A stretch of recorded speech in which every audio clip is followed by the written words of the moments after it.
esta primera instancia abordaremos la historia, la interpretación y el concepto de constitución.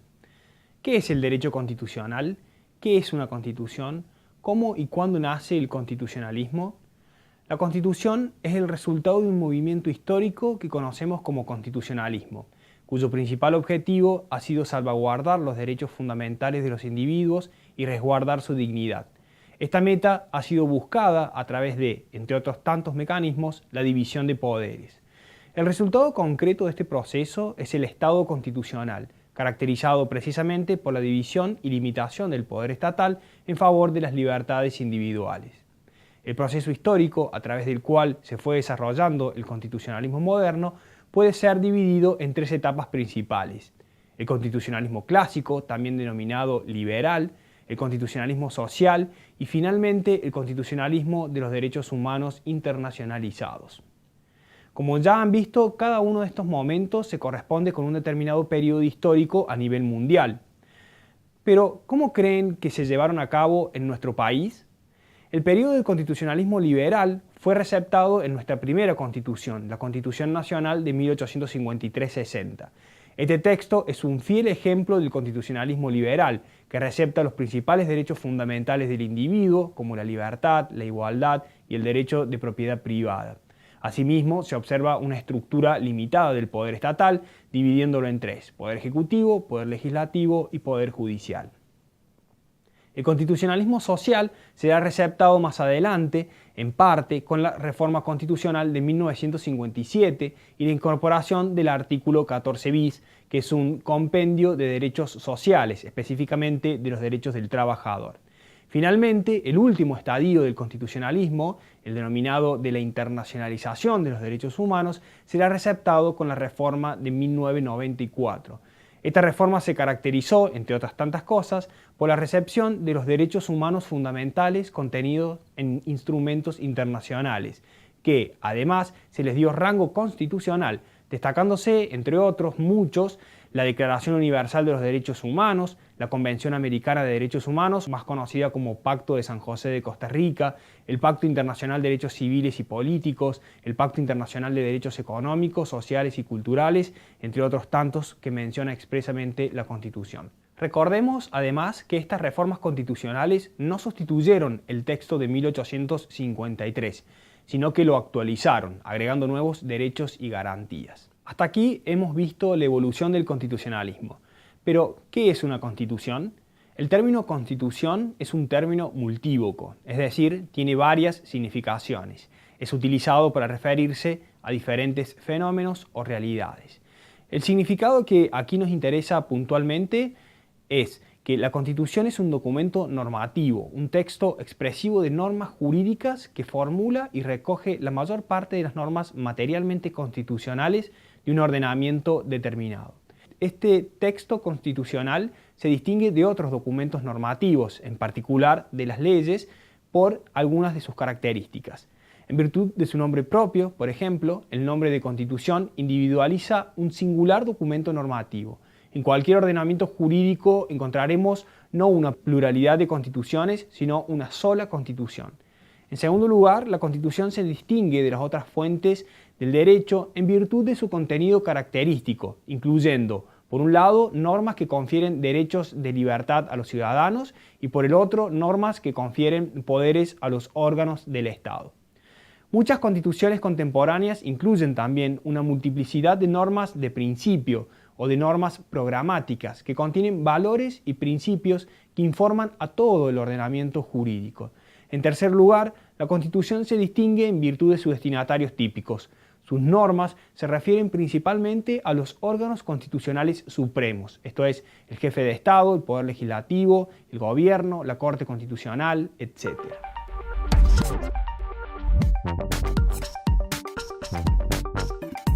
En esta instancia abordaremos el poder constituyente y la supremacía constitucional. ¿Cómo surgen las constituciones? ¿Quién o quiénes la dictan? Las constituciones son textos normativos que tienen un origen concreto e individualizado. Al tratarse de un documento normativo del más alto nivel en un determinado país, su origen, como así también su posterior reforma, tiene características especiales. Las constituciones no nacen de cualquier órgano o poder, son dadas por lo que la doctrina denomina poder constituyente. Este poder ha sido definido como el poder soberano del pueblo de dictarse por primera vez su ordenamiento político, jurídico e institucional, o para proceder a su reforma si fuera necesario. Como podemos ver, el origen y el procedimiento de estos textos son diferentes al de la legislación común.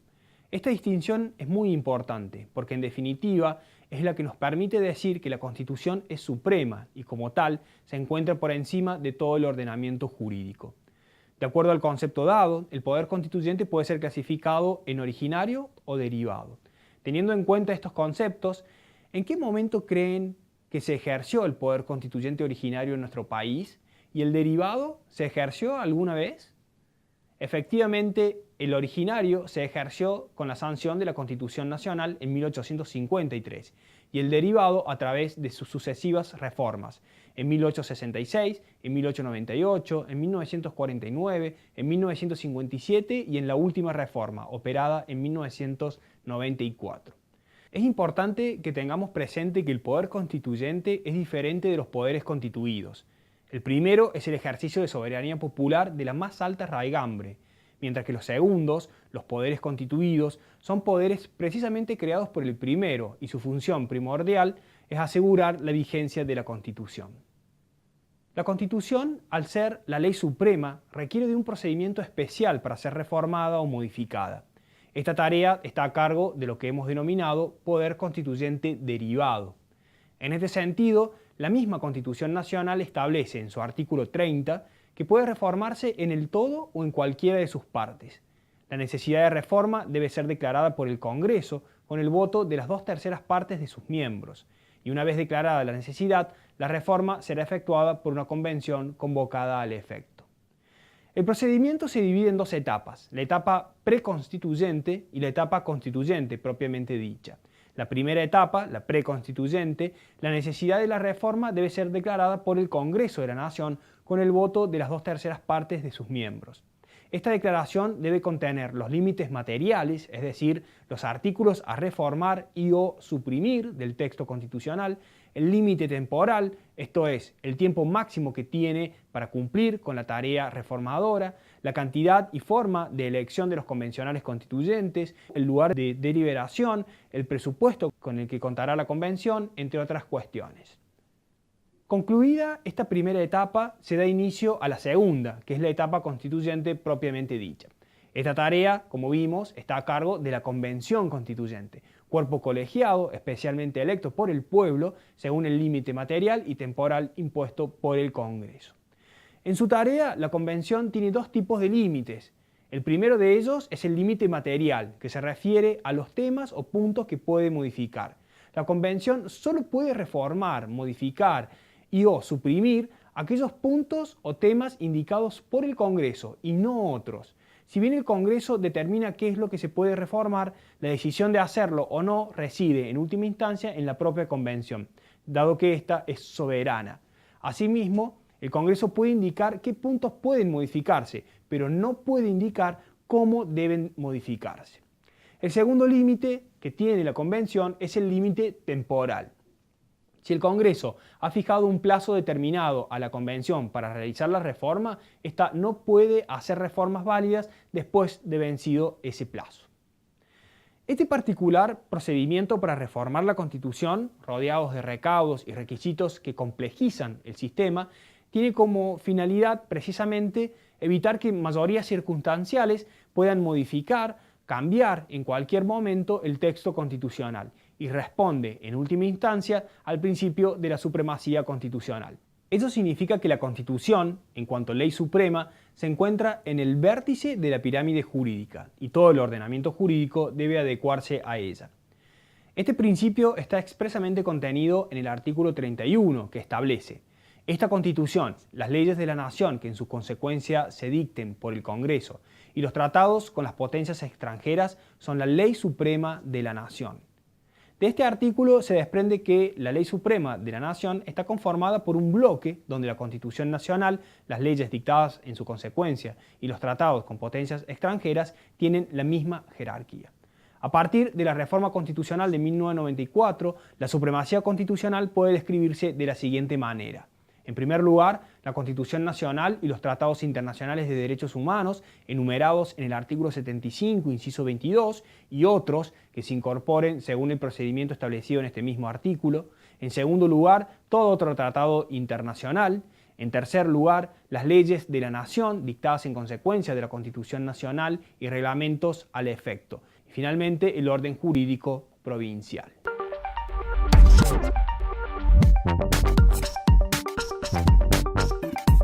En esta instancia abordaremos el control de constitucionalidad. Hasta aquí hemos visto dos conceptos clave de la teoría constitucional: el concepto de supremacía constitucional y el de poder constituyente. Ambos conceptos giran en torno a la idea de que la Constitución no es una norma más, sino que está por encima de todo el ordenamiento jurídico, al cual informa y le debe subordinación. Pero, ¿qué sucede en los hechos cuando una norma inferior contiene disposiciones que son contrarias a la Constitución Nacional? Para hacer efectiva esta supremacía constitucional, se diseñó un particular mecanismo denominado control de constitucionalidad. Este mecanismo consiste en cotejar el contenido de la norma inferior, material controlado, con la norma superior, la Constitución Nacional, material controlante. Si las disposiciones de la primera son contrarias a la Constitución Nacional, entonces se produce un vicio o defecto al que se lo denomina inconstitucionalidad, y declarado el mismo, la norma deja de aplicarse, como si no existiera. Ahora bien, ¿quién ejerce este control? ¿Qué efectos tiene el control? ¿Qué tipo de normas pueden ser controladas? Las respuestas a estas preguntas dependen del tipo o sistema de control de constitucionalidad. Como ya han visto, el control de constitucionalidad puede clasificarse según el órgano que lo efectúa, según la vía utilizada, según la oportunidad y según los efectos, entre otros tantos aspectos. Ahora bien, ¿cómo es el control de constitucionalidad en nuestro país, en Argentina? Veamos cómo procede este control en el orden federal. En primer lugar, cabe destacar que el texto de la Constitución no define ni articula el sistema de control de constitucionalidad, por lo que la definición del mismo, así como sus principales caracteres, ha sido fruto y obra de la jurisprudencia de la Corte Suprema de Justicia de la Nación. En cuanto al órgano, el derecho argentino ha seguido el modelo norteamericano de control jurisdiccional difuso, es decir, que cualquier juez de cualquier instancia y fuero puede ejercer este control. Respecto de la vía procesal, esta es indirecta o incidental, ya que el ordenamiento jurídico federal no recepta ningún tipo de acción directa de inconstitucionalidad pura. En cuanto al sujeto legitimado, es siempre el titular actual de un derecho o interés legítimo lesionado por la norma en cuestión. Sin embargo, a partir de la reforma de 1994, en determinadas situaciones, se confiere legitimación no solo al afectado, sino también al defensor del pueblo y a las asociaciones que propenden a fines conexos con los derechos cuya protección se demanda, como sucede en materia de derechos de incidencia colectiva. Con relación al efecto de las sentencias declarativas de inconstitucionalidad, este se limita al caso concreto. Es decir, es inter partes. La norma sigue vigente, solo el Congreso puede derogarla. Hasta aquí hemos visto los caracteres del control de constitucionalidad en el orden federal, ya que a nivel provincial es diferente, desde que cada provincia es libre de diseñar sus propias instituciones y, como verán más adelante, presentan sistemas muy diferentes de control de constitucionalidad.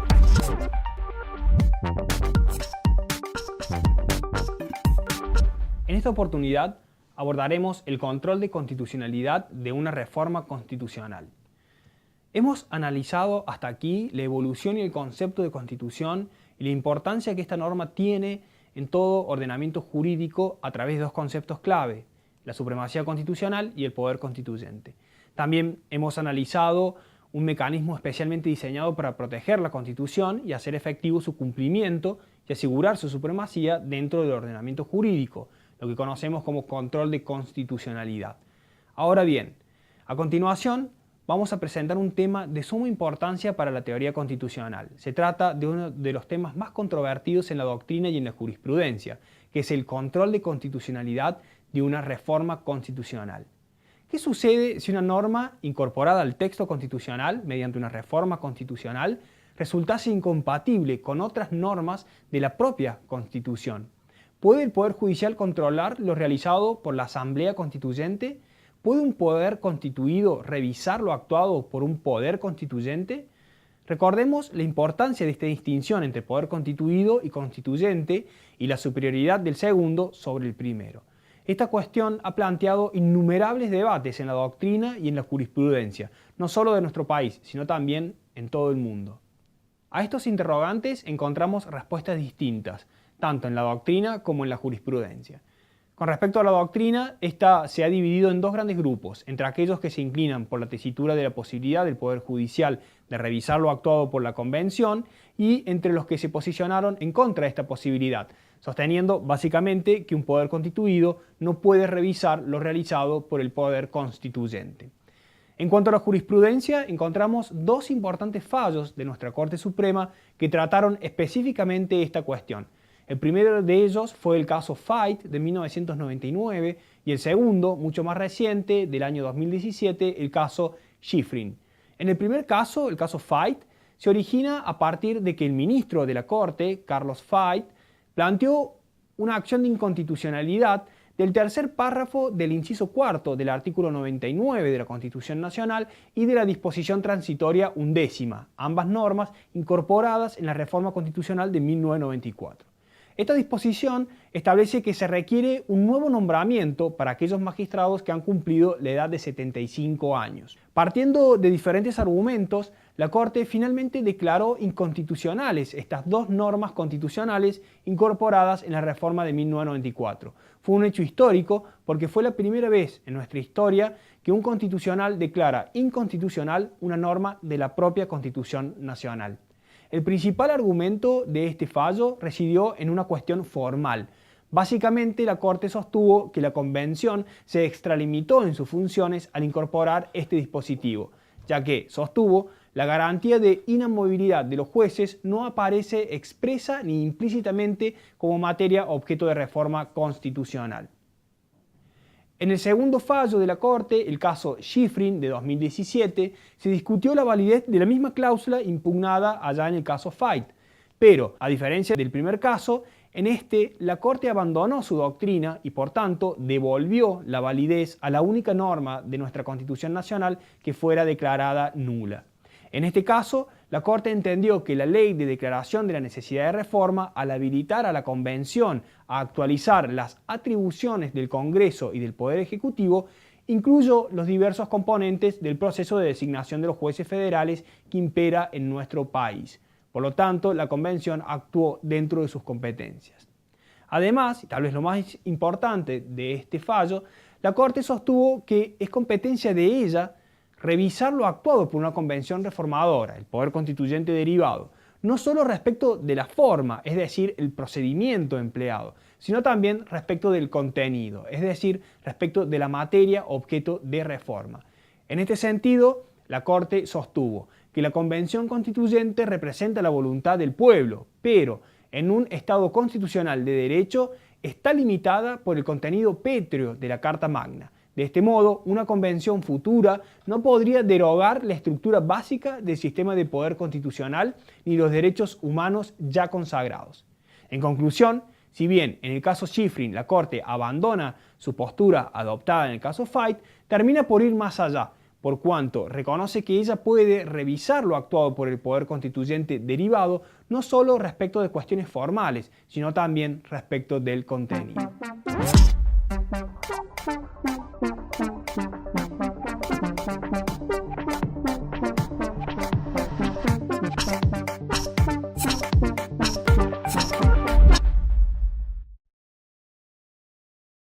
En la actividad propuesta, la cuestión planteada era que la Convención Constituyente había decidido no reformar las cuestiones referentes al número de senadores y la modificación del mandato presidencial. En cambio, adopta como texto reformado la siguiente disposición: incorporar a la Cámara de Diputados de la Nación un representante por comunidad originaria que haya sido reconocido mediante los mecanismos previstos en la ley especial que regula la materia y un obispo por cada arzobispado de la Iglesia Católica Apostólica Romana existente en el territorio. Para resolver esta actividad es muy importante que analicemos los principales temas tratados en este módulo.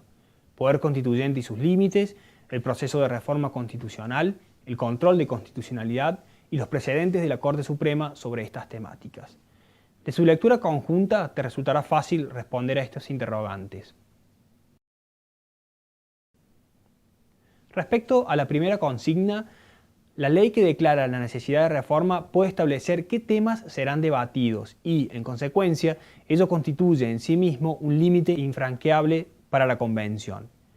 En cuanto a la lectura de los fallos Fait y Schifrin de la Corte, que, si bien son diferentes y arriban a conclusiones distintas, sus argumentos pueden ser utilizados conjuntamente para argumentar una posición favorable a los intereses de nuestros representados.